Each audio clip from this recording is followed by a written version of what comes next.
Guess who stepped in the room? To cow. Hailing from the shallow now. If you need a killer beat on the MIC with the KK to the J to the B.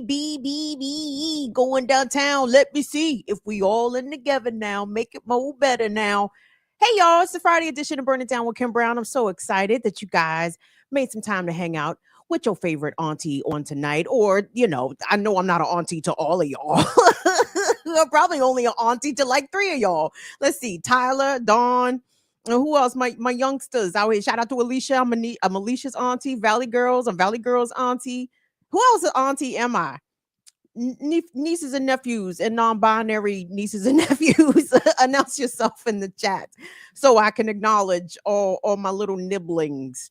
But shout out to my sister and my brethren, and I appreciate anyone that might pop up just for stopping by on YouTube and or Twitch on this evening. So we got a stacked program for y'all tonight. Coming up later in the show, I'm trying to take y'all. We going around the East Coast a little bit, and then we going down to Alabama. But we're going to be on the East Coast quite a bit. So later on in the show, there was a viral video of a Black woman in Philadelphia who recently opened a new eating establishment. I don't know if it's Center City or in Old City part of Philly. Regardless, it was on Walnut Street, okay? This Black woman started getting harassment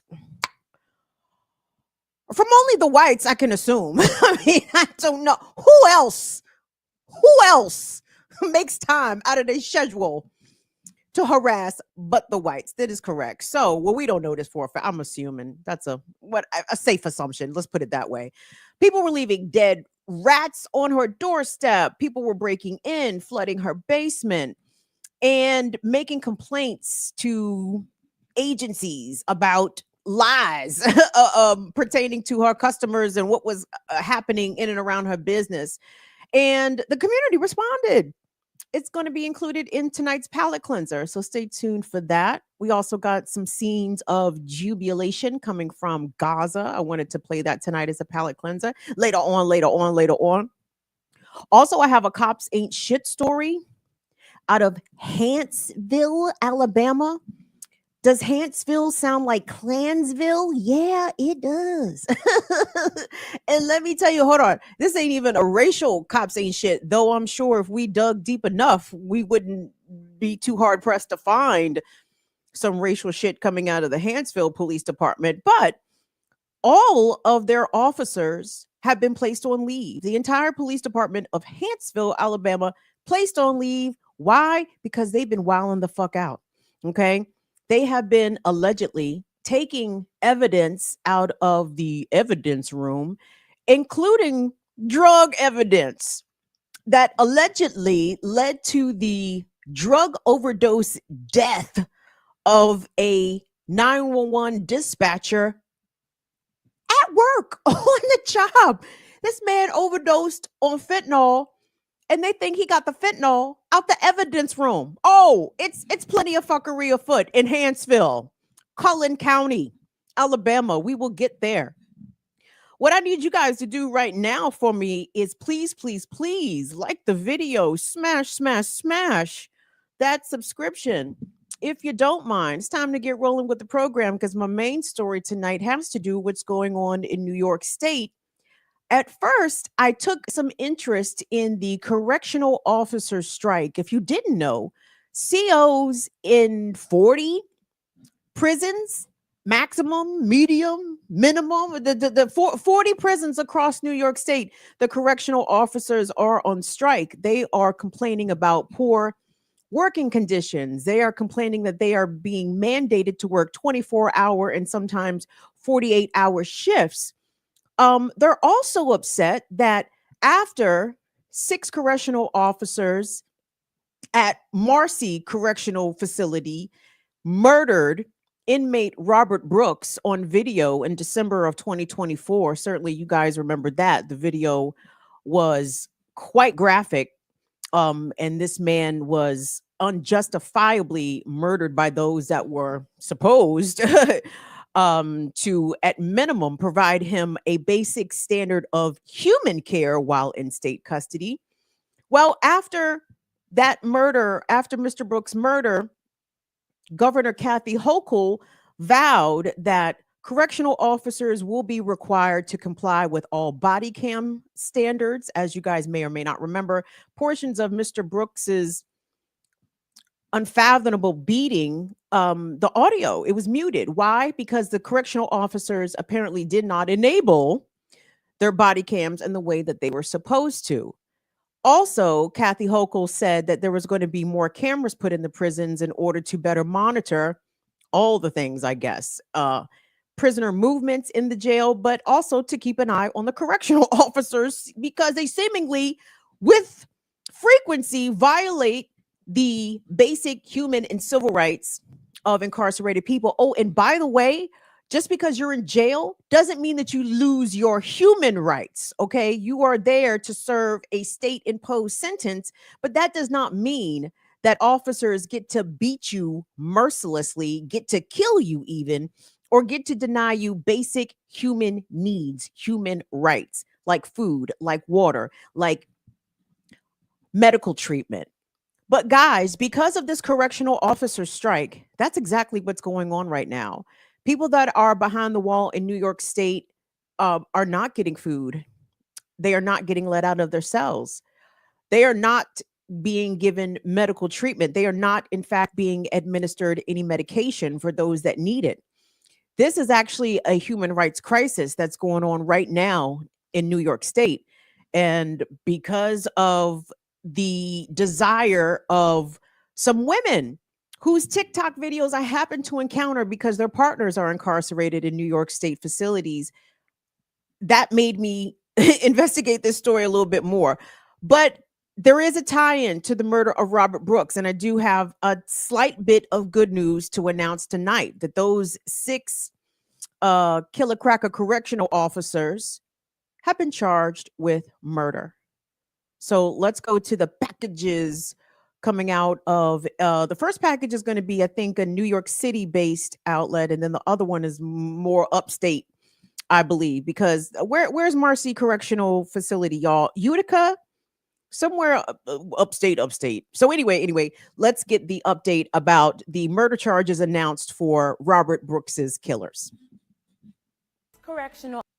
6 correctional officers were arrested and charged with the murder in the brutal beating of a handcuffed person incarcerated. News 12's Nadia Galindo was at a rally in Manhattan where local groups continued to call for change. We do not deserve to be beat to death because we made one mistake in our lives. A call for action outside the Manhattan office of Governor Kathy Hochul, hours before she announced prison guards will face murder charges for the brutal beating of Robert Brooks at an upstate prison back in December. It's not a wake-up call for us, right? Because this is something that we've always been complaining about. Stephen Brathwaite spent 31 years in prison and says abuse of incarcerated people is rampant in New York prisons. It's sad when you can't really even depend on the people who's supposed to be there to protect you. The rally comes as prison guards strike at some state prisons, demanding more pay, staffing, and better working conditions. Just yesterday, Governor Kathy Hochul deployed more than 3,500 National Guard members to state prisons where correctional officers are now striking. You don't want to do the job, then get somebody to do it. But there's no call for this strike. Prison reform groups believe the strike is a diversion. They want to see an independent oversight commission created to oversee the state's prisons. If ever there is a real, thorough, independent investigation, many more officers and staff will be indicted. A total of 6 correctional officers are charged with murder, gang assault, and manslaughter in connection to Brooks' death. Governor Hochul says she's working on safety reforms like new security cameras to ensure safety. In Manhattan, Nadia Galindo, News 12. Tonight, tense moments in court as one by one and in handcuffs, 9 former or suspended New York State corrections officers made their first appearance before an Oneida County judge. 5 of them, Nicholas Anzalone, David Kingsley, Anthony Farina, Christopher Walrath, and Matthew Gallagher, facing murder charges for the December death of inmate Robert Brooks. Redacted body camera video from that day shows the group of officers repeatedly kicking and punching Brooks in the legs and chest and trying to jam an object down his throat. These men murdered my father. It was on video. The whole world got to see it. The alleged murder happened inside a medical examination room at the Marcy Correctional Facility in upstate New York on December 9th of last year. Robert Brooks committed a crime. He was doing his time. He had a right to safety, to humanity. He was denied that. This is unacceptable. 3 other corrections officers, David Walters, Michael Fisher, and Michael Mashaw, facing charges of manslaughter, and 1, Nicholas Gentile, of tampering with evidence. Our investigation further revealed that there was no provocation by Robert Brooks that would have precipitated any physical response whatsoever, never mind the physical response that was inflicted upon him. All defendants pleading not guilty today. Waive formal proceedings and enter into plea of not guilty to all charges at this time. And released on bail, or in Gentile's case, of his own recognizance. Brooks was serving a 12-year sentence for stabbing his girlfriend and died from his injuries the next day. I would never get my father back. The man had robbed me of that opportunity. Robert Brooks's father, among those watching today from the courtroom. You marched him out. You let him go. My son didn't get that opportunity. My son didn't have a bail. And my son didn't have a murder charge. And Marquise Francis joins us now. Marquise, there is one more individual in this case facing a murder charge who did not appear in court at all today.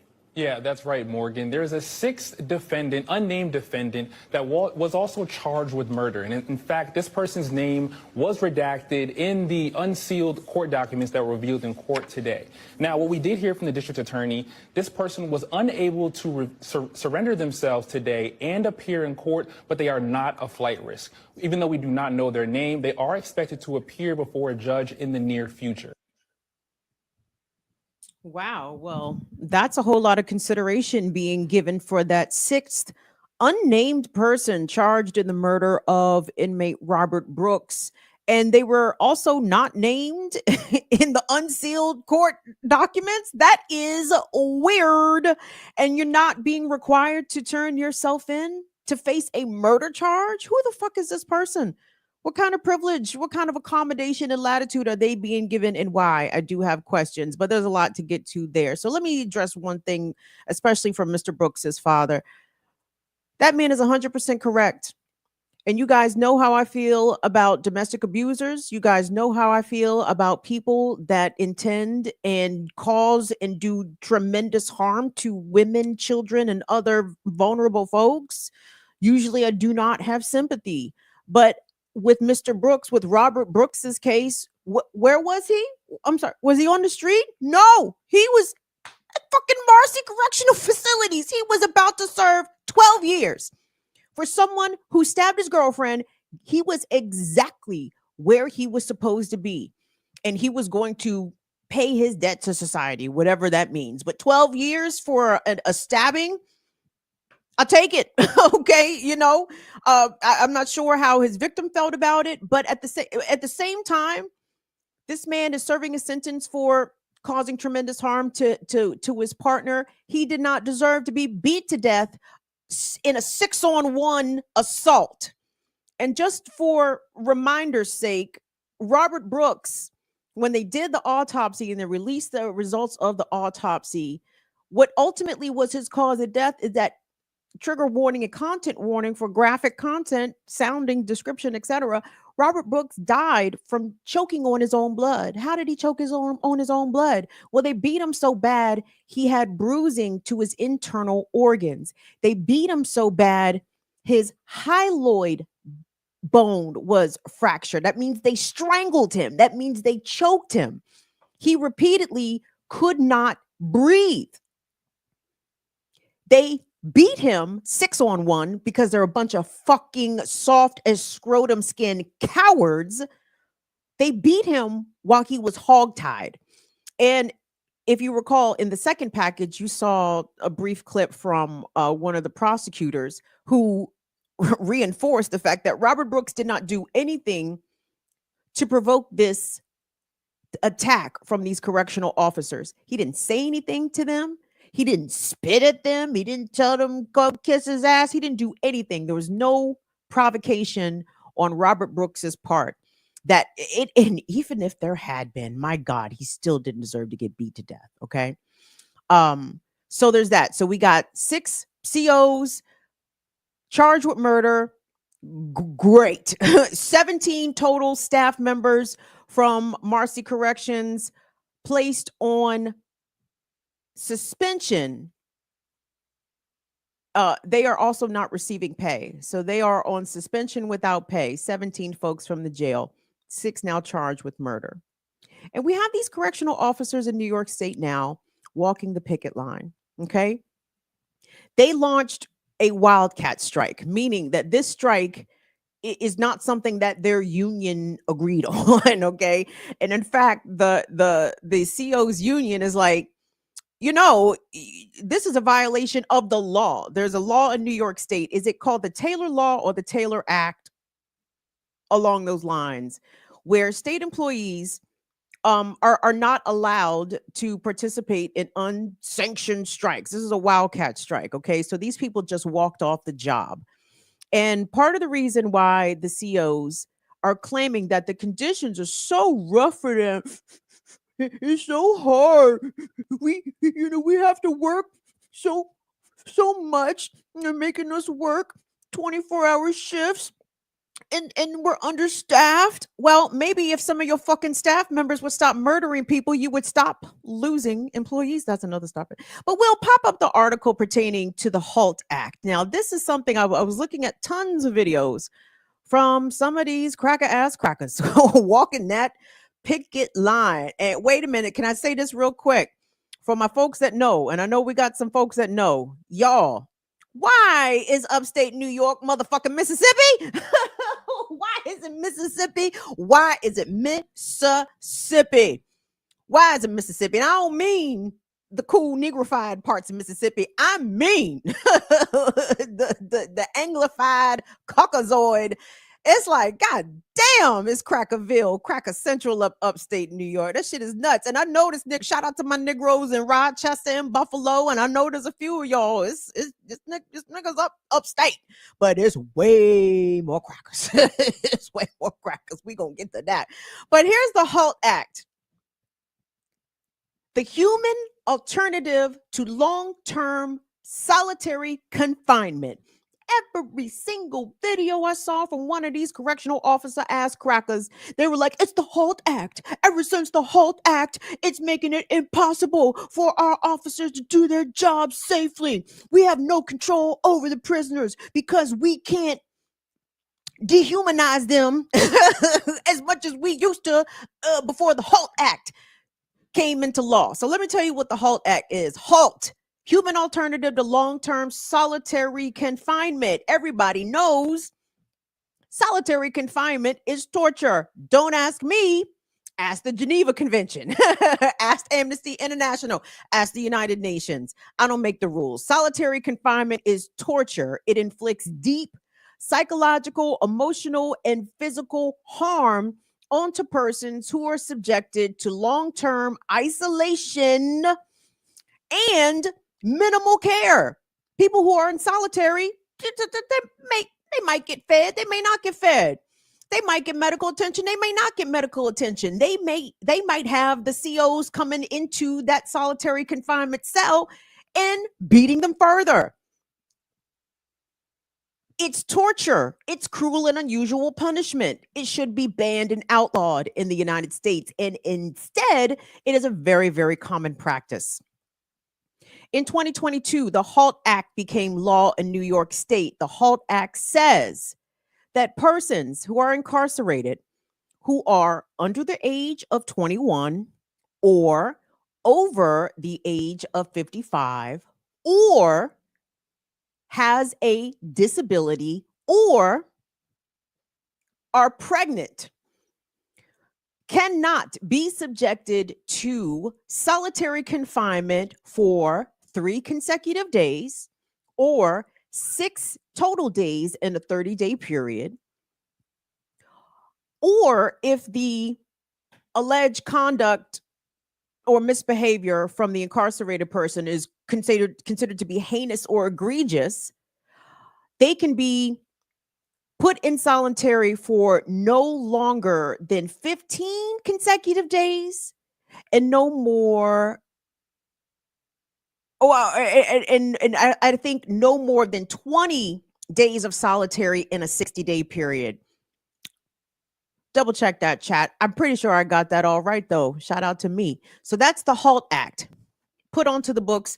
I'm certain it got there through the hard work of a lot of people advocating and organizing and pressuring New York state legislatures and the governors to put something like this on the books, because undoubtedly people were suffering and dying in solitary confinement spaces within New York City prisons and penitentiaries and Rikers Island and amongst other places. So the HALT Act is one thing that got these cracker-ass correctional officers fed up.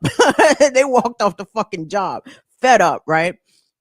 The other thing they're pissed off about, and I think I said this, is that there are apparently new cameras, more cameras being installed in the prisons to monitor activity. Well, the COs don't want that because then you'll see them doing shit that they're not supposed to be doing, abusing prisoners and all kinds of shit, right? What was the other thing the COs said that they wanted? Oh, okay. They want body scanners added to the prisons. So when visitors come, that visitors have to walk through body scanners, very similar to what you see at the airport, I believe, right? Not metal detectors, body scanners, okay? However, you guys are not gonna believe this. The correctional officers themselves do not want to be subjected to having to walk through the body scanners themselves. They want the body scanners for everybody else, for the visitors in particular, but they don't think that why should I have to walk through a body scanner? Yes, there is drugs and contraband getting into the jail. What does me, officer dickhead, what does officer dickhead have to do with that? Well, we all know when they talk about drugs and contraband and all that shit in the prisons, who is bringing that shit in the prisons? Kids. Of course it's the goddamn COs. Of course it's the COs. Let us not be ridiculous out here. So the correctional officers are on strike because they don't like the working conditions. They don't like the fact that they feel as though their jobs are being more scrutinized because a man just happened to get beat to death at the hands of 6 correctional officers. That doesn't mean that they need more cameras and shit on them. That's exactly what it means. And anytime anyone, particularly agents of the state, are bucking against transparency, are bucking against the public being able to scrutinize and examine what they do, then that means that they're probably doing bullshit, illegal bullshit, shit that under, I guess, reasonable, sane circumstances would cause them to lose their jobs. So no, they don't want that. And they're willing to subject themselves to potential fines and penalties levied by New York State. Because again, this wildcat strike is illegal. They are not supposed to be doing this. And not all of them are. A couple of them have broken the picket lines and gone back to work, but not before New York Governor Kathy Hochul called in the National Guard, which sounds scary because, I'm sorry, are National Guardsmen trained to be jailers?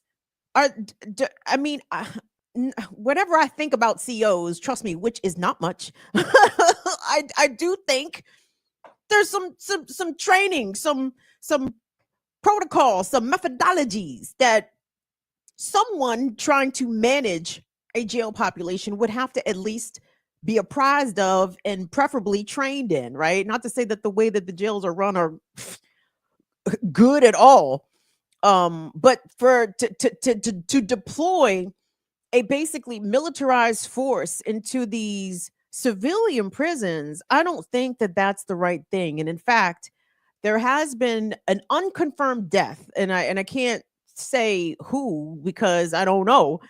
But again, one of the sisters on TikTok claimed that someone from Bear Hill Correctional Facility has lost their life at the hands of a National Guardsman. That is unconfirmed. I hope somebody is able to dig into that and discover whether or not that's accurate or no. But I want us to really get to, and let me say this real quick. So here on this platform, we stand with labor. We stand with the rights of working people. We support strike actions and people withholding their labor. However, in the case of these correctional officers, in terms of solidarity, fuck you. Fuck you. Fuck your homeboys. Fuck your co-workers. Fuck your whole union. Fuck all y'all motherfuckers. Y'all are not workers. In fact, you guys are the overseer class for the elites. And I have to laugh when these fucking redneck ass, upstate ass crackers cry about their working conditions. The base salary for New York State corrections officers like in the mid 50s, and with overtime they can make 70K plus, 80K plus, probably more than that. So sure, your work hours suck. and your wives are complaining that they don't get to see you, but you're earning a salary off of managing basically an enslaved population of folks, and you're complaining about your work conditions. Well, this is the job the elites saw fit for you, Cowboy Roy from Utica. They didn't build up upstate New York. I don't know if there's a lot of manufacturing jobs. I don't know if it's a tech corridor up there. The employment opportunities for white men from upstate New York is to be jailers. This is what you signed up for. If this is some shit that you don't want to do no more, you can't handle, quit, bitch. Fucking quit. But just be clear, this is what the system thinks of you. These are the conditions that you are entitled to work. And you should be grateful because you could have no fucking job, right?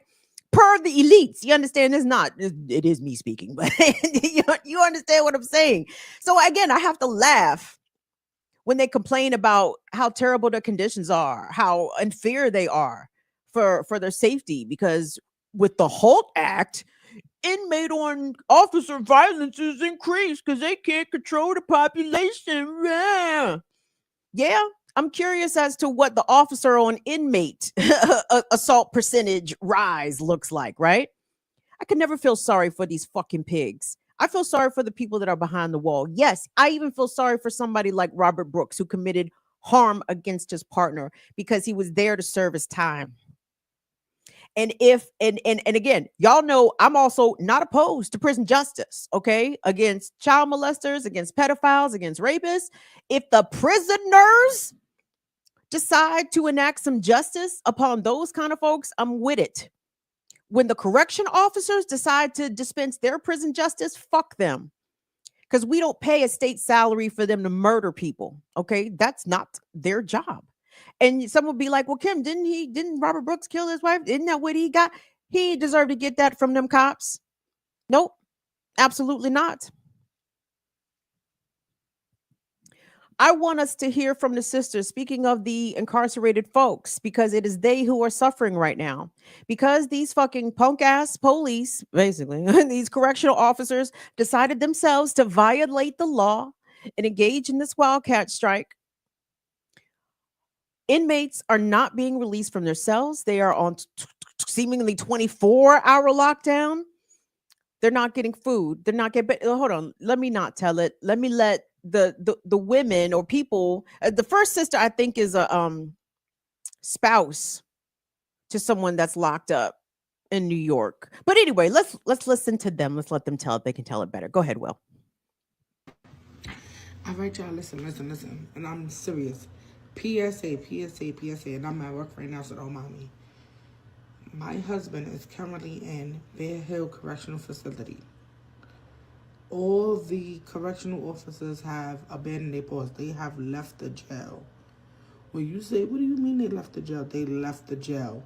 Today will be the third day that there has been no recreation activities, no programs, no nothing.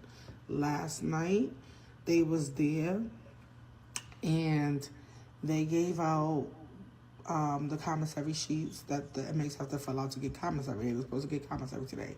They left those sheets. When they was done filling them out, they gave them back to their officers. The officers left those sheets on the table. They left those sheets on the table and left out. They locked them in their dorms. The only thing that's unlocked is the TV room and the bathroom. Everything is unlocked. Everything else is locked. They can't go nowhere. Nobody's calling chow for them to eat. So they can't eat. They're not getting packages. People packages are spoiling. They're not getting them. So they can't eat. They can't go anywhere. You have people that has medical conditions that need their medicine. They cannot go anywhere. They cannot get it. All these inmates are being neglected. You have people that's supposed to go home today and be released from prison. They cannot get out. There's no paperwork being done. Everything is in shambles. Like, they literally left the whole jail. There is no correctional officers in the whole jail. Everybody's locked down. These inmates have nothing but tablets. Literally. They're hungry. People is supposed to end by law. Inmates are required at least 1 hour a day of recreation. There's nothing going on. Nothing going on, nothing moving. I'm trying to get this out to as many people as I can. We need help. If you know somebody, if you know somebody in there, if you know some help, we need lawyers. We need Albany. Hello. Like, what is being done about this? Like, there's stuff going on. You cannot leave inmates unattended. People can really die behind this. This is a serious problem. Serious problem. So I'm reaching out to whoever I can, wherever I can. Share this video. Get it going. We need everybody to see this. Spread the word. Somebody reach out. I need help. Let's get this going, because this is getting crazy. Hey y'all, so if you have a loved one in prison in New York State, listen up. So if you don't know, there are COs right now that's on strike. There's a lot of COs from a lot of prisons that's on strike right now, from being underpaid, overworked. I get it, right? Now, the thing about that is, now, with that being said, a lot of visitations are canceled. So from right now, I know that Elmira Correctional Facility, Attica Correctional Facility, Auburn, 5 Points, Upstate, Clinton, Windy, and Eastern New York Correctional Facilities, visitations are closed. I know there's other places, but I know those for sure are closed, because that's from the New York State Department of Corrections Facebook, right? I think a lot of the mediums too, Green, there's a lot of places. But my thing is, before you go visit, make sure you call the prison, or at least try to speak to somebody before you go, because it might be canceled. This is like a crazy issue right now. They even have the National Guards dispatching to help out in the prisons because they don't have no staff. And the whole thing about that is, I get it. Like, I get why they want to go on strike. It makes sense. They probably overworked. And believe me, I know they probably ain't getting that much money. But now, a lot of the inmates, you know, they have a neglect where, like, all the medications right now, they're not receiving the medication that they need. Especially, like, when people have, like, serious diagnosis and stuff like that. They're barely getting food. And, you know, the food is nasty already. They can't receive packages right now as well. So, again, make sure, you know, you tap in and figure that out before you start sending packages. I heard a lot of packages are getting returned back. So, make sure, you know. It's just so much going on, and it's just so sad for both sides. And I hope they figure out something, because this is a hot mess. But stay tuned. I'm going to do some more updates when I find out. So, yep, that's it. You know, gang, if this exact scenario where literally thousands of people have been abandoned, I can't even say to fend for themselves, because how the fuck can you fend for yourself when your cell is locked? You know what I'm saying? What fend for yourself can you really do while locked inside of a cage? But if this was a country we didn't like, This was China. Who else don't we like? South Africa. Who else don't Trump like? Panama, even though Panama's kind of on some bullshit right now, that's another story. But if it was a country that the United States deemed as our enemy, this would be a human rights violation. Oh, the human rights violation happening in China. Look at how they treat people in Russia. Look it. Okay, this would be the American propaganda, anti-propaganda against another country. But this is what's happening to American citizens born on this soil and still never ever given the full rights of citizenship. This is how you are able to treat people that you don't regard, number one, as citizens, and you don't regard as people. This is abhorrent. And honestly, I would say send in UN peacekeepers to come liberate the prisoners, to set the captives free. But, you know, the UN peacekeepers might bring cholera with them. So fuck them too, right? I don't know who can come save these folks, but at minimum, and I hate being kind of stuck at this level sometimes. We have to raise awareness. We have to ring the alarm, which is important, but that's not the final steps. But what can we do from our chairs, our armchairs, even from outside of New York State? Tell the people, ring the alarm, call. By the way, Kathy Hochul, the Democrats are not coming to save us, but Kathy Hochul did say that there are law proceedings beginning against these striking officers again, because this is illegal. They're not supposed to do this. And this is reprehensible, deplorable, and inhumane. The only way this is able to allow to happen, again, because incarcerated people are viewed as those that have, I understand, and I don't agree, but I don't think you should lose all of your fucking rights just because you get arrested or you have to serve a sentence. And if these cops was really about it, which they're not, these correctional officers, you should have identified all the nonviolent offenders and opened their cells, let them out. You should have let them out. Every pickpocket, every drug dealer, every possession with intent to distribute, even every handgun possession, because possessing a handgun is not a violent offense, okay? That is just possessing a handgun. Oh, well, what are they going to do with the gun? Hold it until they fucking need it. I don't know. But just because you have a gun or a knife on you does not make you a shooter and or a stabber. It makes you someone that is interested in self-preservation and self-defense. I digress. So yeah, people with those kind of charges, them guards, these pussy ass correctional officers should have let all them folks out. You want to make a protest? You want to take a stand? Don't leave people to rot. But and can I also say, gang, I watched several local media outlets, mainstream media outlets, but local to the, Elmira, Buffalo, wherever, all these places upstate New York.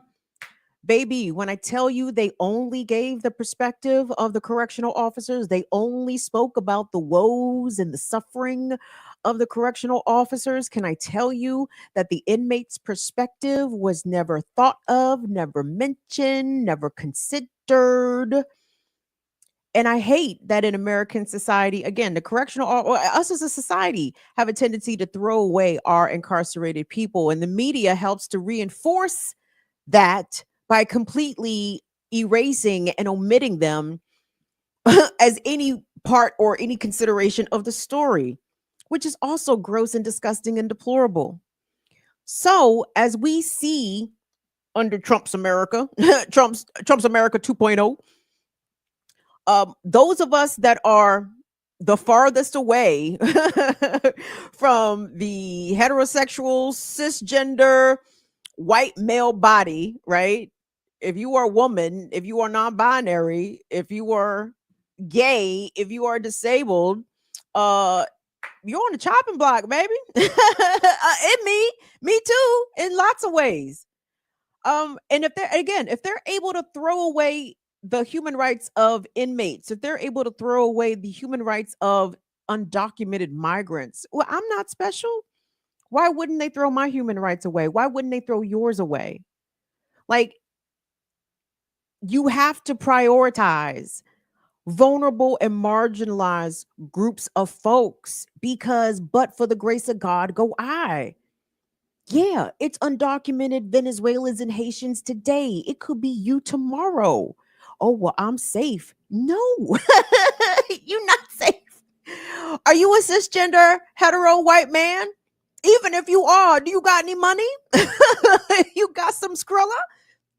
Because if you are broke, bitch, let's say if you are hetero, cisgender, white male, are you broke? Oh, well, they're going to do you like they doing the correctional officers. Work that 24-hour shift, white boy. And be grateful that you got a state-sponsored salary, pension, healthcare benefits. Sure, your wife and children never see you. And your conditions are also, your working conditions are bad. But white boy, that's the status that the elites have designated for you. That's your job. Oh, you feel like you treated bad? Well, tough shit. Go vote for Trump. And guess what Trump is going to tell you? Tough shit. He's going to tell you tough shit. Wake up, so-called poor working class white folks. Get it the fuck together. And please, I would say send as much love as you can to the folks behind the wall everywhere across the country, but particularly in New York at this moment because they're struggling and suffering. I don't even know if that's going to do any fucking thing. You could drop commissary and people's shit all you want to right now. Are they going to be able to receive it? This is a very urgent and pressing issue. Please do what you can to sound the alarm. Tell your people what's going on.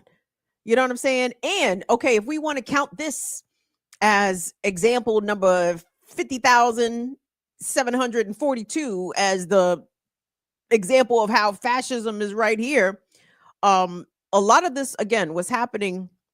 Well, shit. Robert Brooks was killed while Joe Biden was still fucking president. So miss me with the fascism is came after Trump arrived. Nope, fascism was here before then.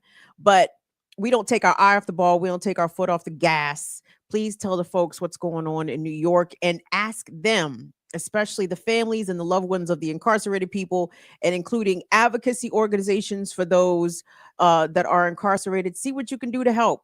See what you can do to help. I haven't seen too much, if anything, in terms of what we can do on the outside. But if you see something, drop it in the chat, drop it in the comments. I'd appreciate it. Okay. Solidarity with all the people that are locked up in New York right now and struggling during this correctional officer strike. We will keep you posted. Let me take a quick break here, kiddos. Can I say what's going on to Librarian? Thank you so much for your Cash App support. Mike Mack. Mackin. He ain't shooting his shot. I just said Mackin because his name is Mike Mack. Mike Mack, thank you so much for your Cash App support. If you want to get like Librarian and Mike Mack, thank you all so much for being here. I think we got over 100 or so people watching. I appreciate free engagement. If you like the video, if you subscribe to my channel, I thank you deeply from the bottom of my boobs. I thank you very much.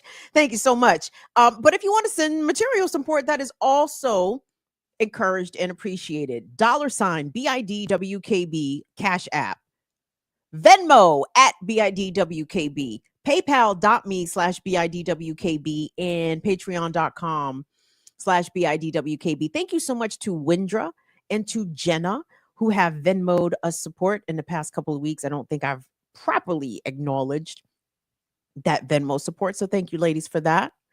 Will, I did see some boxes rolling up. Yep. Yeah, like you said, we had 100 people in watching live, like and subscribe. We got a super chat from Short Stack Goblin. It said, my PO kept trying to blow me. What do I do?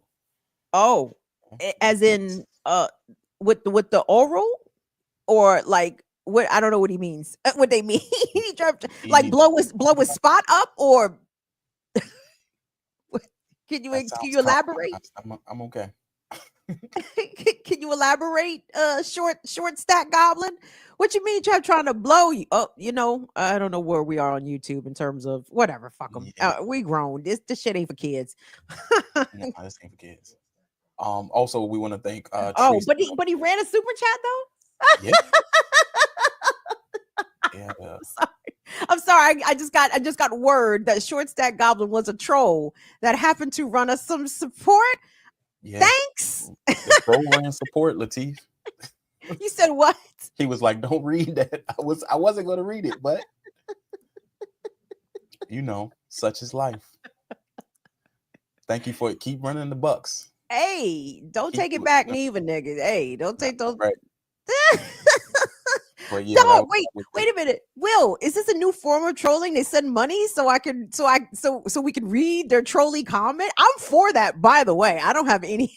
I'm not opposed. Yeah. I'm not opposed. You get what you pay for. Yeah, I think it's levels. That's what I've been on that recently. It's levels to the troll game. If you want to pay $2 to get your joint red, here you go. Sure. No objection. The name is still attached to it, so I don't know. Whatever. Cool. Okay, was that it? Was that the? Yep, that was it. Okie doke. Well, also don't forget if our members say something in the green boxes, I want us to acknowledge the member comments as well. So yeah, always. Gotcha. Appreciate it. Thank you, sir. Thank you so much. That's Will, everybody. Give it up for Will. Applause emojis, please, in the chat for Will, our illustrious producer. Also, shout out to Amali. Will and Molly do tremendous help on the channel to help me bring a program to y'all. Because if it was up to me, if I had to do this on myself, let me put it that way. Not if it was up to me. If I had to do this alone, it would be a lonely looking production. let me put it that way. Hey, who said that? Hey, Pam, we coming back to Chubby Chicks here in a bit. Yes, thank you. And that's what I'm talking about, y'all. When the crackers give us saltines, we get chicken salad. You know what I'm saying? Like, no, you're not gonna give us saltines. But anyway, hold on. Let me simmer down. Let me stay in order here. Thank you all again so much for being here. You guys are fantastic. You're watching Burn It Down with Kim Brown. We brew. Yeah, we brew and we do. And we stew and we flew. Every Tuesday and Friday, 7 p.m. here on YouTube and on Twitch as well, BIDWKB. So my next story is a cops ain't shit story, guys. Cops ain't shit. Did you know? You should. And police routinely, as we know, have, I guess, separate laws apply to cops. Police routinely, flagrantly violate the law. They violate their oaths. And most of the times they don't get in trouble for it, right? Nothing really ever happens. And in fact, some of these police departments just operate like straight up criminal syndicates, right? They operate as crime organizations. I submit to you, though not the focus of this particular topic, but to preface what I'm about to get into, I submit to you the Baltimore Police Department. I submit to you the Baltimore Police Department's gun trace task force that was running guns, running drugs, selling drugs, selling guns, fucking people up, robbing people at the taxpayer's expense, getting paid overtime to terrorize and be public menaces to the citizens of Baltimore City. And it would seem, though not as extreme as the gun trace task force, the police department in Hanceville, Alabama. Whoo! Hanceville. Hanceville. Nigga. You couldn't pay me to ride through fucking Hanceville.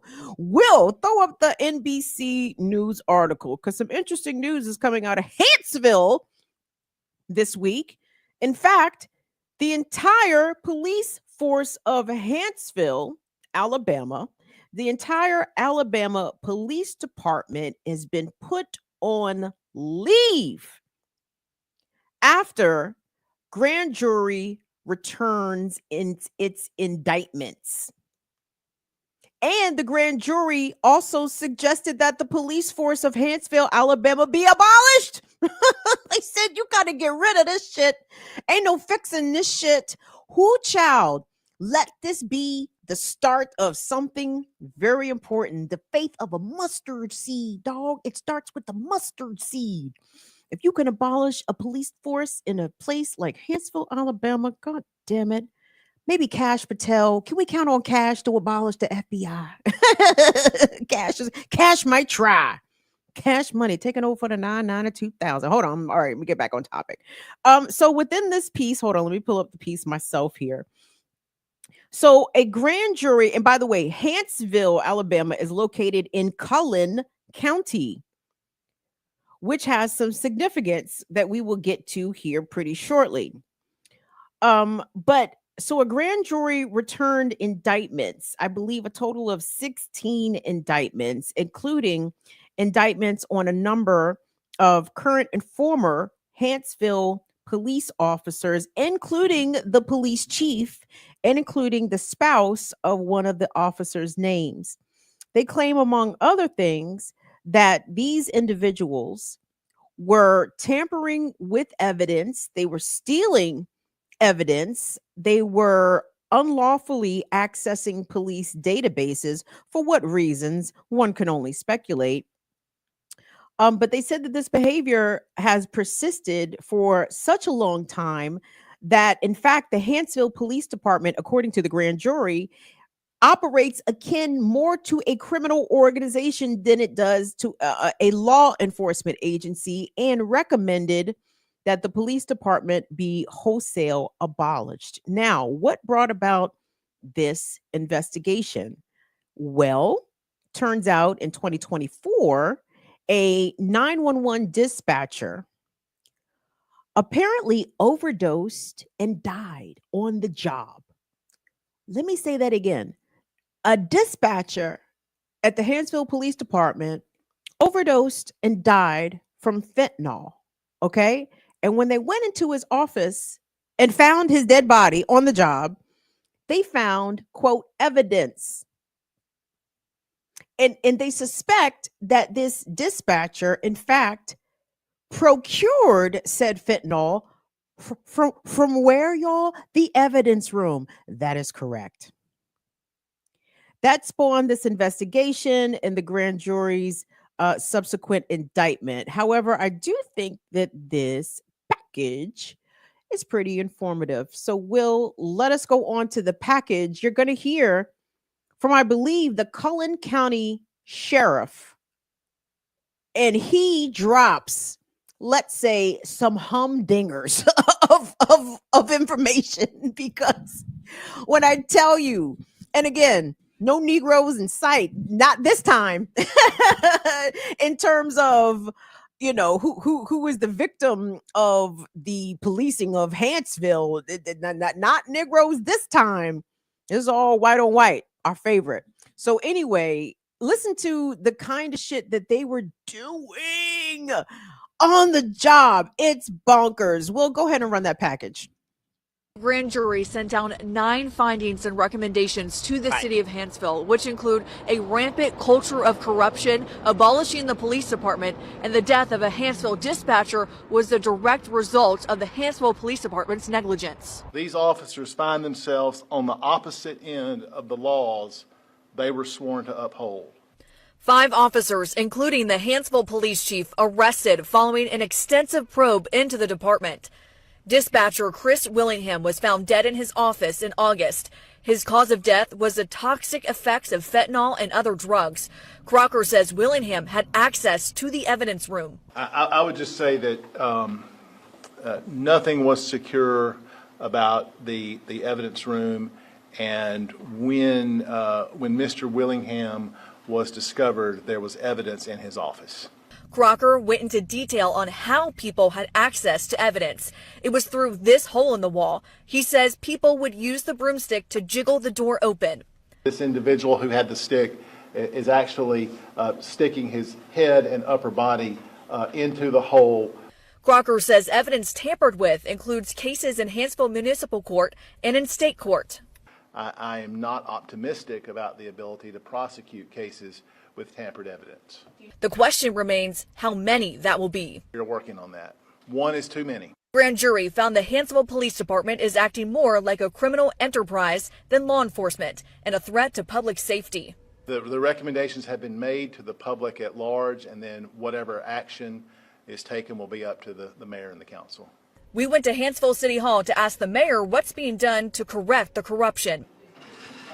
The city's lawyer handed us a statement and answered a few questions, including about the future of the police department. That's something that will have to be addressed by the council and the mayor at a meeting. Coleman County Sheriff Matt Gentry says if the police department is disbanded, the sheriff's office would take over. Preparations are underway right now, although no formal request has been made. We will do what is necessary to protect our citizens in Hanceville, because they're not just citizens of Hanceville, they're citizens of Coleman County. How is the people of Hanceville supposed to entrust their council and mayor to hire another police chief or more officers? When something is done, my office, state agencies, sheriff's office are going to be there to assist them. The mayor and the council have pledged their full cooperation with this process going forward, and I take them at their word.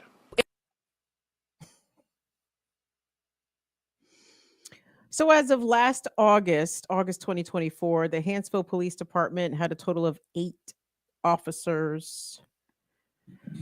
And you see at least half of them Bamas are facing charges, including the chief. So Hanceville, Alabama, for some context and some perspective, is about 45 miles north of Birmingham. It's in North Alabama. It has a population of about 3,200, a small town.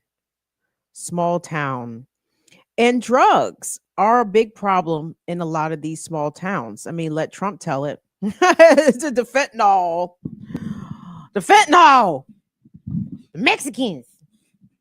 First of all, they just arrested some cracker in Mexico for trafficking fentanyl, some American cracker.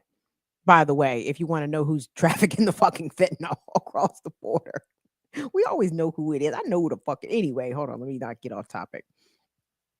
You guys, the Bamas was sticking their head through the hole of the evidence room and just having access to fentanyl, cocaine, molly wally, everything on tap.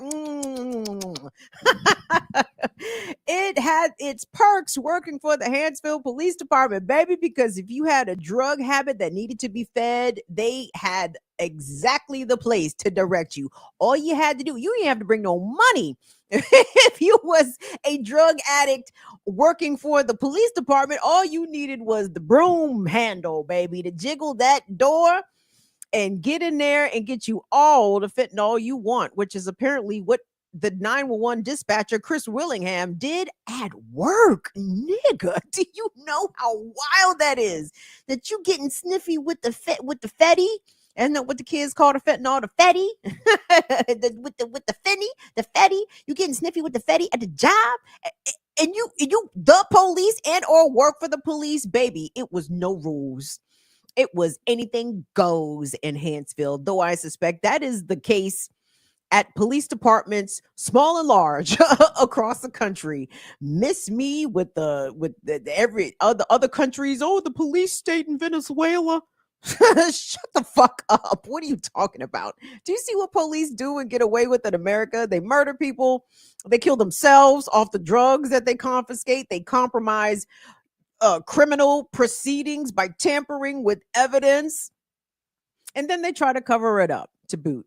Some context. So Hanceville is in Cullen County, Cullen, Cullen County, which I did not know has a long reputation for being a sundown community. For those that don't know what a sundown town or a sundown community is, I would say back in the day, but no, not just back in the day. Let me just say this. In America, there are towns in the 20th and 21st centuries obviously preceding the 20th century as well, where if you were black, you better not be caught in the town limits, the city limits after dark. What would happen? Who knows? You could be subjected to police violence. You could be subjected to random white man violence. Do you want to hang around after dark to find out? Most black people do not. So black folks knew and know where the sundown towns are, and we have a tendency to move accordingly. So in Cullen County, Alabama, the town seat is Cullen itself proper. Fun fact about Cullen, notoriously and historically had signage notifying, warning black folks not to be around when the sun goes down.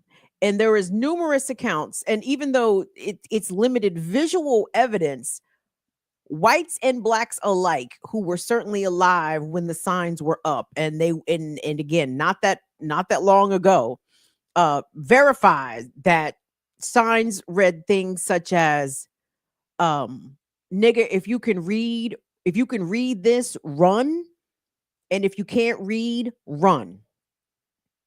Signs also reportedly said, what did it say? And they all let off with nigga, by the way, and not cool, GGA, NIGG, hard aura. And they said the signs let off with nigger, don't let the sun hit you in the back, or some shit like that. All very menacing, uncreative, and very intimidating at the same time. Cullen, Alabama is known for this, known for being a sundown town and advertise itself as a sundown town. However, black people labored in Cullen, and I suppose on some extent they still do. Cullen, by the way, has a black population percentage of 0.07%.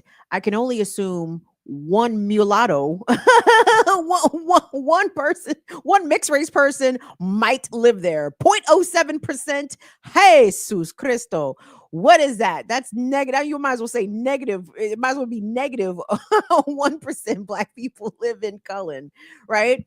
But black people live in the area, okay? And during the 20th century, the early part of the 20th century, let's say early to mid, and by mid, I probably mean up to the 70s, black folks, black domestics, black laborers would come to Cullen for their work, and they would leave and go back to an all black town that they referred to as the colony, and it eventually became an incorporated town known as Colony, Alabama, which is a wild name. That is such a wild and appropriate name, because aren't we, as black folks in this country, an internal colony?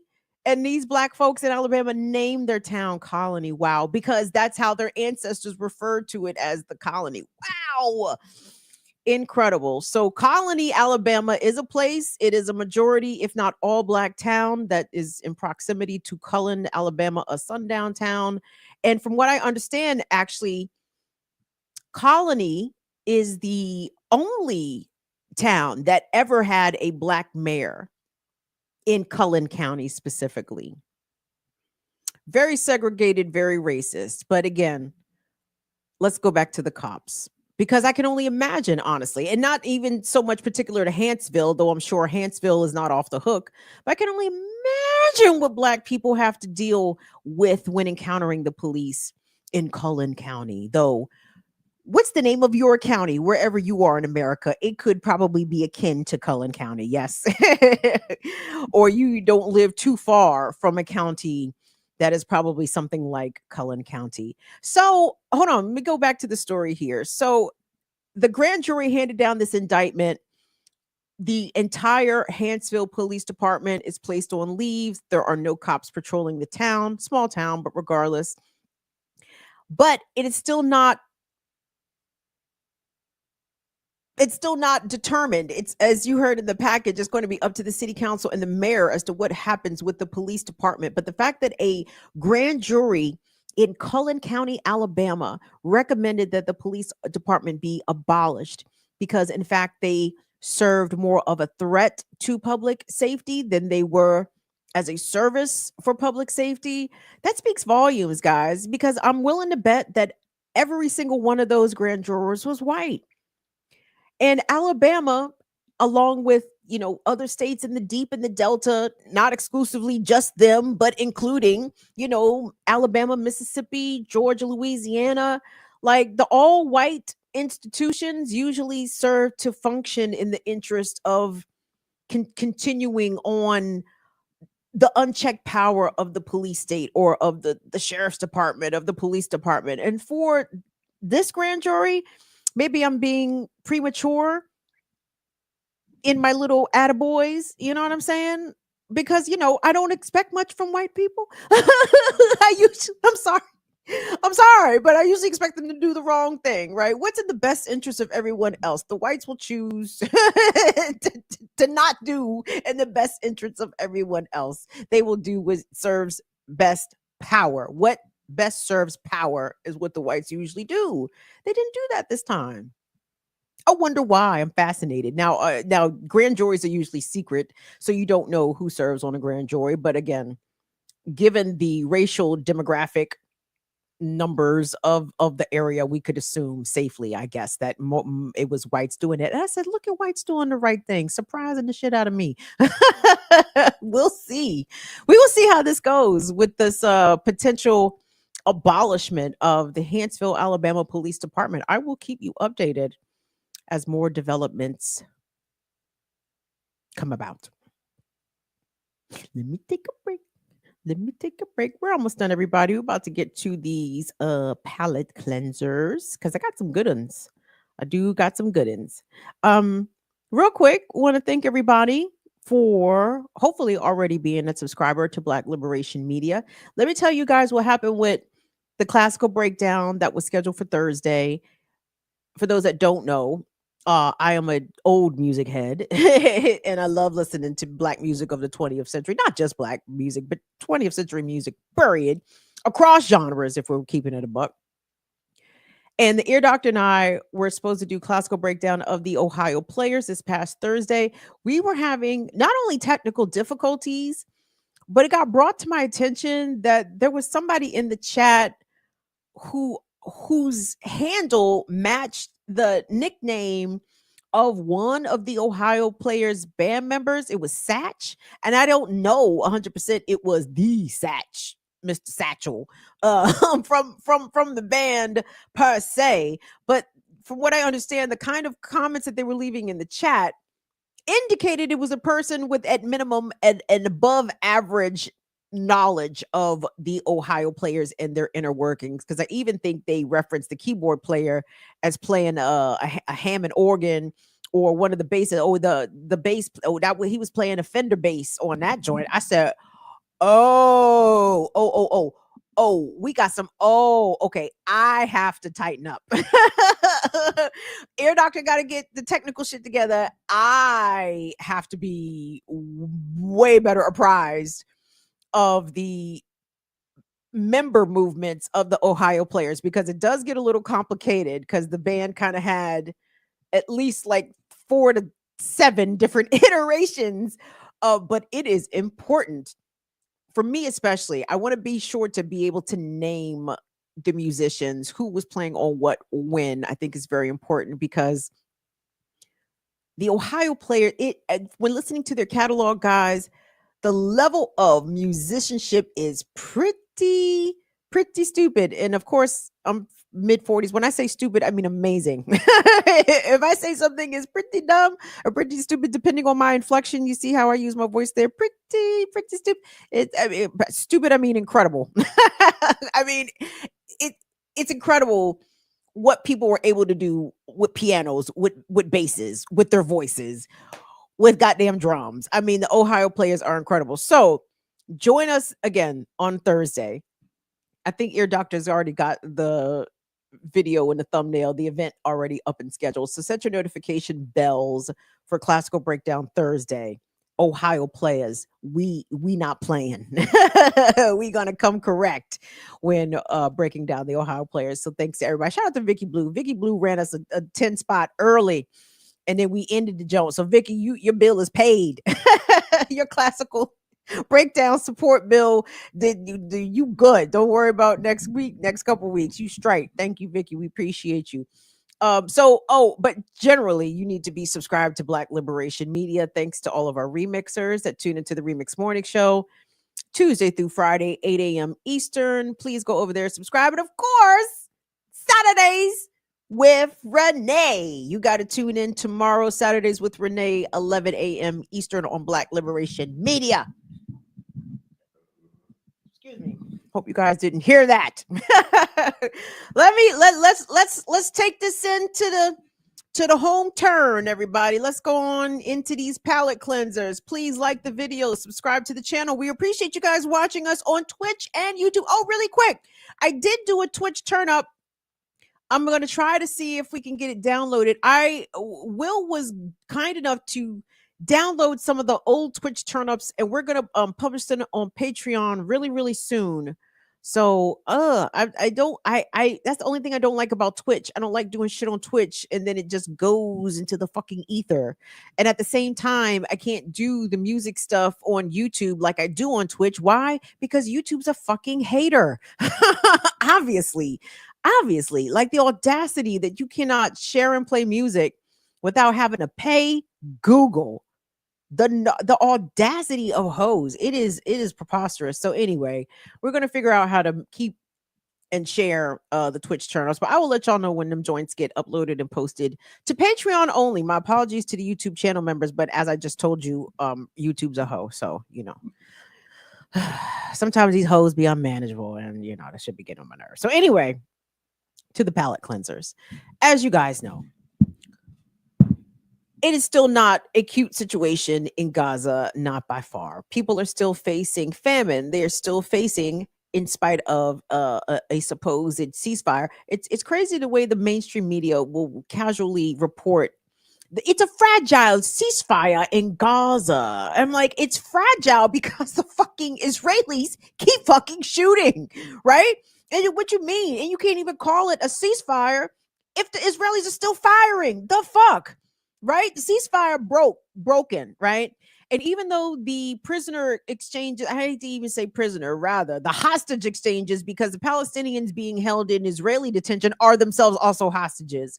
The Israeli hostages being held by Hamas, there's still some exchange of both living and deceased hostages. But the scenes coming out of Gaza for the people that have come home have been pretty jubilant. And when I saw this, I said, oh my God, for many, many months, all the scenes coming out of Palestine have been largely despair and destruction and carnage.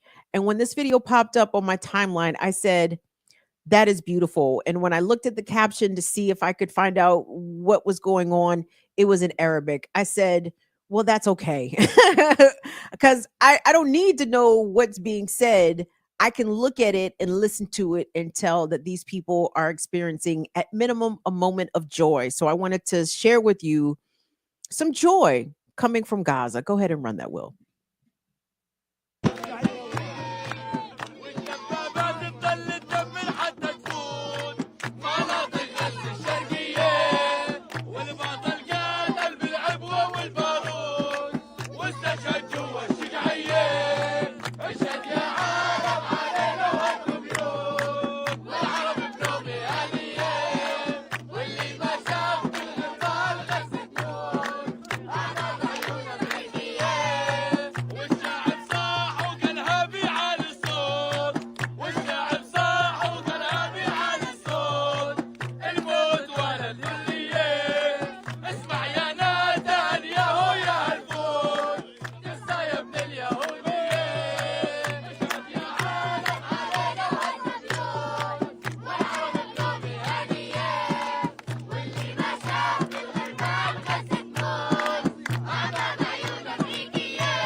I love that. And I don't speak Arabic. I don't know many words in Arabic. I said, well, wouldn't it be awesome? What if they were like, kill the cracker, yeah. I said, this is a song either about praising God, celebrating life, or killing the crackers. I said, either one. So I like to pretend it was the third. I don't speak any Arabic, and I do not mean to disrespect at all. I'm not trying to be disrespectful, but I just imagined in my warped brain. I said, what if they're talking? Wouldn't that be awesome if it was killing? Anyway, some jubilant scenes coming from Gaza there. And last but not least, and the palate cleanser side, because sometimes turnabout is fair play. And what what evil people and the devil has for you, God says that everything that the devil tries to throw against you will fail. Okay. And this is a story coming out of Philadelphia. You guys know I love Philly. I love the city. I love the people of Philly. I love the food of Philly. Lord of mercy. And a new spot, Black woman owned, has opened at 1111 Walnut Street called Chubby Chicks. Now, I love the name. You know why? Because Chubby Chicks know good food. Okay. And I don't think that's fat phobic. I think Chubby Chicks would tell you that they are food connoisseurs. And if chubby people tell you that a place has good food, you should listen to them because they know what they're talking about. And I mean that sincerely and with love and with genuine respect. So I appreciate the sister naming her spot Chubby Chicks. I trust Chubby Chicks when it comes to food. And from what I understand, the sister serves great food. However, it would appear as though some in the area are not appreciative of this Black woman's food business being in this part of town, right?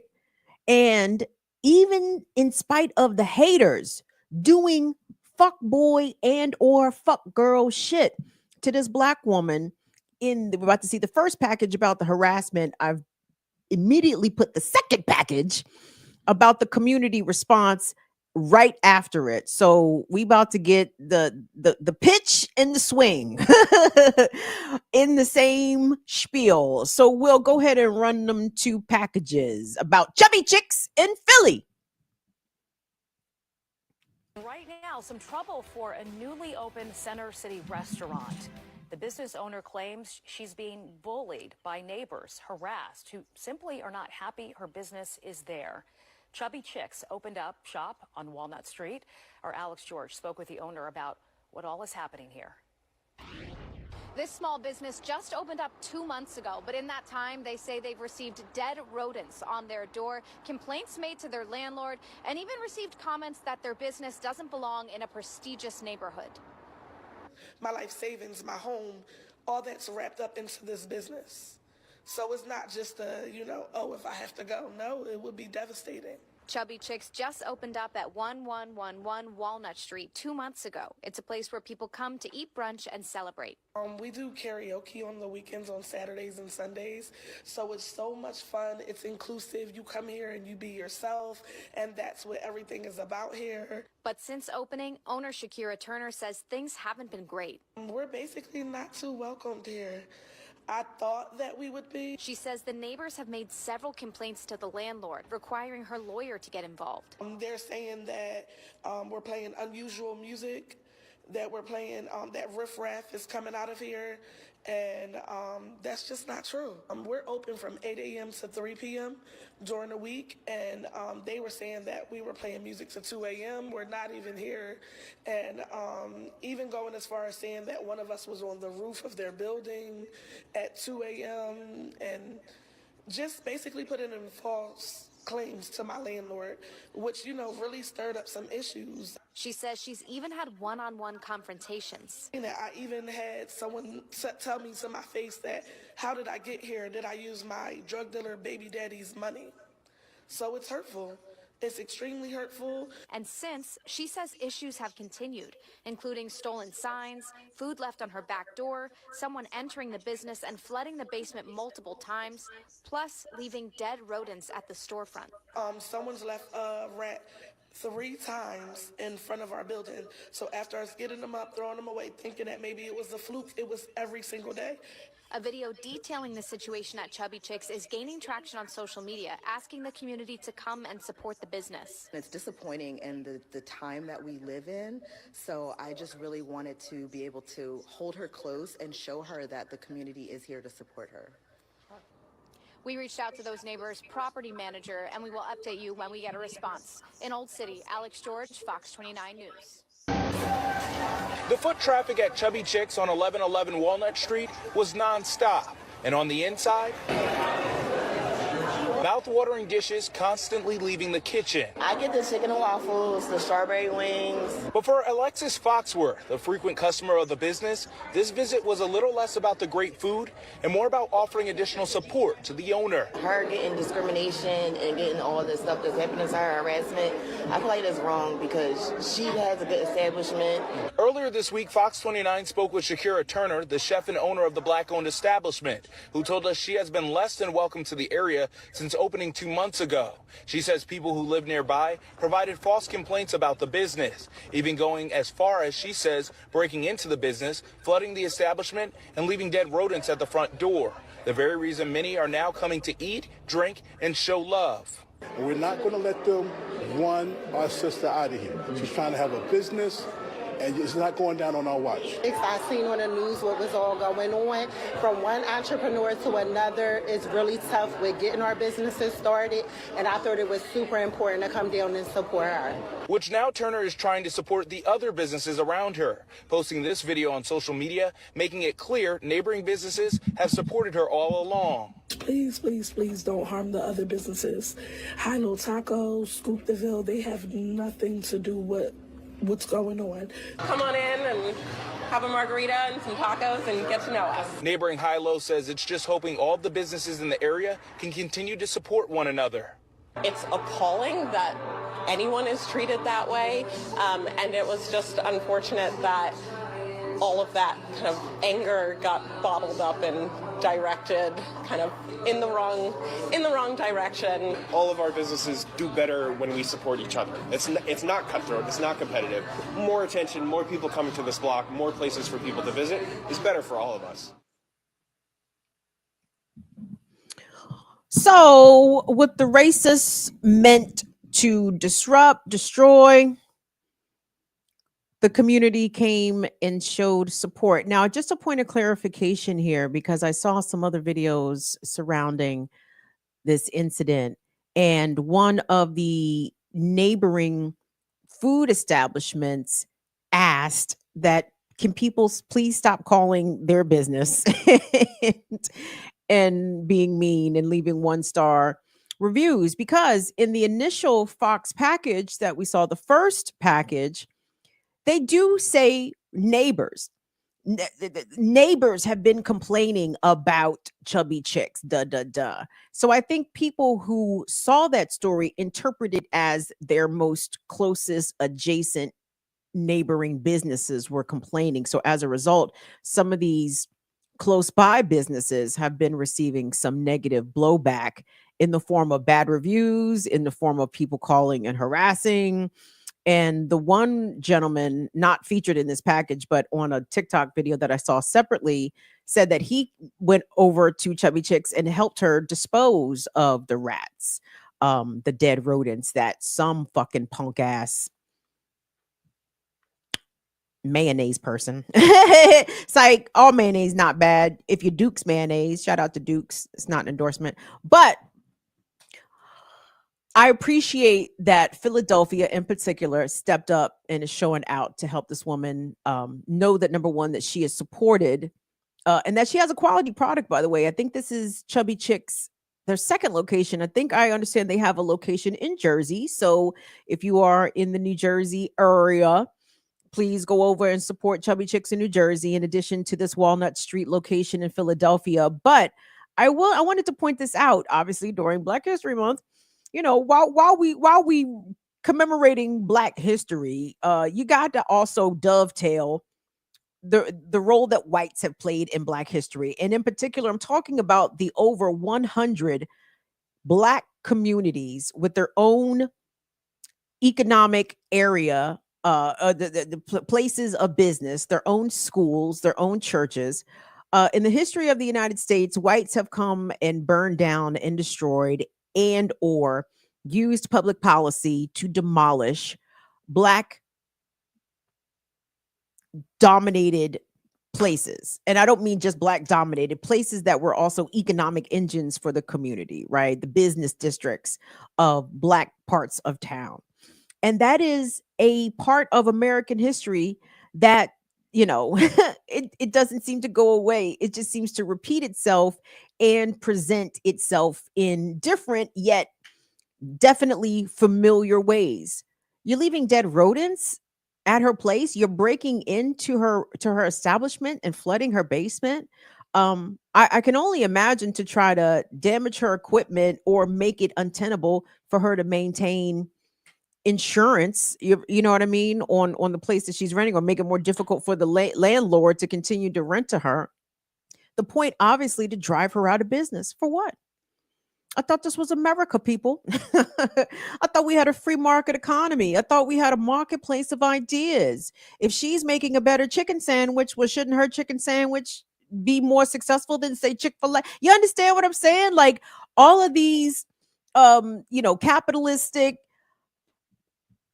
talking points, all this bootstrapping rhetoric that Black folks in particular have heard from white America since the history of ever. Well, if y'all would just create businesses, if y'all would just pull yourselves up, if y'all would just, well, we we will, and we will continue to. And we would probably be way more successful with our Black business and economic endeavors if white people would stop trying to fuck it up. I want you guys to just imagine. Hold on. Let us all put on our fantasy caps. Let's all put on our Harry Potter shit here for a second. I need y'all to theorize. Imagine if Black towns, Black business districts, Black residential areas, imagine if these places would have been allowed to flourish and thrive and blossom unmolested from white racists, unbothered by white violence, unrobbed by white business speculators, like undestroyed by white-run governments who built highways and byways through our communities and our neighborhoods and our Black business districts. Like, where would Black people be? And as we continue to have this sort of talk about immigration, migration, and we talk about, different immigrant communities that come to the US and do very well, and, some who obviously lack an in-depth knowledge of the history of Black people in America, they'll ponder, and they'll scrunch their faces, and they'll scratch their heads, and they'll be like, well, how come Black people haven't been able to build businesses? How come Black people haven't been able to flourish economically in America? And they will conveniently or ignorantly, intentionally or unintentionally, ignorantly ignore the literally millions and billions of dollars that have been stolen, plundered, burned, and destroyed of Black capital, Black land ownership, Black farms, Black businesses, Black homes, Black churches, Black establishments that have been erased by white racist capitalist greed. And then out their same face will say, how come Black people have been able to build shit? I need all those people to go jump off a fucking cliff. Okay. I want you to please drink all of the poison tonight. Okay. Like miss me with all that finger wagging shit. Or how about you see the Hispanics, you see the Indians, you see the Asians come here and build shit. Well, none of their children was placed on the auction block in America. Let's start there. And I know Chinese people especially face plenty of bullshit. Mexicans too, everybody. But nigga, don't ask me why Black people don't have, if you're not going to ask white people why they systematically and generationally are intent to seek and destroy Black economic opportunity and progress. Riddle me fucking that. So anyway, shout out to Chubby Chicks. Locations in both Jersey and Philadelphia, 1111 Walnut Street. This is not an endorsement, but this is just a suggestion and a recommendation. Please go support our Black women, our Black-owned businesses as much as you can. Give her some good reviews online if you do happen to go. And, you know, maybe buy a taco from the niggas next door. I don't fucking know. I don't know. Shout out to Philly. We love y'all. Okay. Even congratulate y'all on y'all little funky ass Super Bowl victory. Don't nobody care. Don't nobody care. I am not necessarily a Commanders fan. I don't have an NFL team that I root for. But again, I told y'all this. I still carry all of those NFC East beefs. Okay. It is beef. It is fuck Philly, fuck the Giants, definitely fuck the Cowboys. You know, so anyway, congratulations, Philly, on y'all little Super Bowl victory. That shit was all right. Anyway, gang, that's the show. Thank you all so much for your support. I see YouTube was hating like a motherfucker on us tonight. They must not have liked my show about about Israel and the Zionists shooting at each other in Miami.